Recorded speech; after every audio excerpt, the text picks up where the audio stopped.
క్రీస్తునందు ప్రియమైన సజీవ వాహిని శ్రోతలందరికీ మన ప్రభువును రక్షకుడైన యేసు క్రీస్తు నామంలో శుభములు తెలియజేస్తా ఉన్నాను.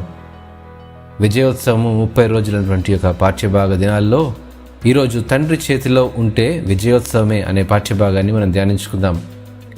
మట్టి పాత్రగా తయారవ్వాలంటే ముందుగా తనున్న స్థలము నుండి వేరు చేయబడుతుంది. ప్రత్యేకపరచబడి నలుగొట్టబడి నీళ్లలో నాని ముద్దగా అయ్యేంత వరకు పిసకబడుతుంది లేదా తొక్కబడుతుంది. వీటన్నిటిలో దాగి ఉన్న శ్రమ కొంచెమైనదేమీ కాదు.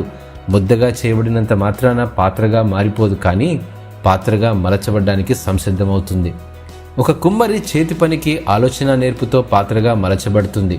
కుమ్మరి తన నైపుణ్యాన్నంతా ఉపయోగించి పాత్రలను ఎంతో ఓర్పుతోనూ నేర్పుతోనూ చేస్తాడు. పాత్రలో దాగి ఉన్న తడిని పోగొట్టేందుకు ఆరబెట్టబడుతుంది. ఆరిన పాత్ర కాల్చబడుతుంది. కాల్చి తీసిన తరువాత ఆ పాత్రకొచ్చిన సొగసును పటుత్వాన్ని చూసి కుమ్మరి ఆనందిస్తాడు. ఇక ఆ పాత్ర ఉపయోగకరంగా మారుతుంది.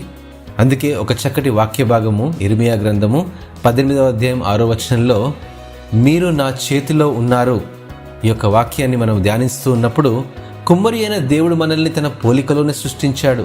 తాను మన ఎడల కలిగిన ఉద్దేశాలను నెరవేర్చుకోవడానికి జగత్తు పునాది వేయబడక ముందే సంకల్పించి మనలను తనకు ఉపయోగపడే పాత్రగా నిర్మించుకున్నాడు.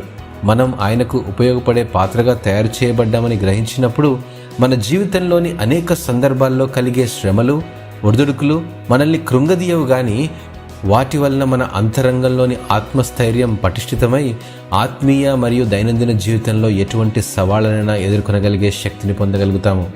ఈ అనుభవాల గుండా ప్రయాణిస్తున్నప్పుడే తండ్రి మనల్ని గూర్చి సంతోషించేవాడుగా ఉంటాడు.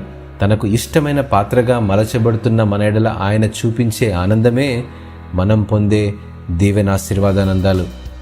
ఇదే క్రీస్తులో విజయోత్సవం. దేవుడు ఈ వాక్యమును దీవించునుగాక. ఆమెన్.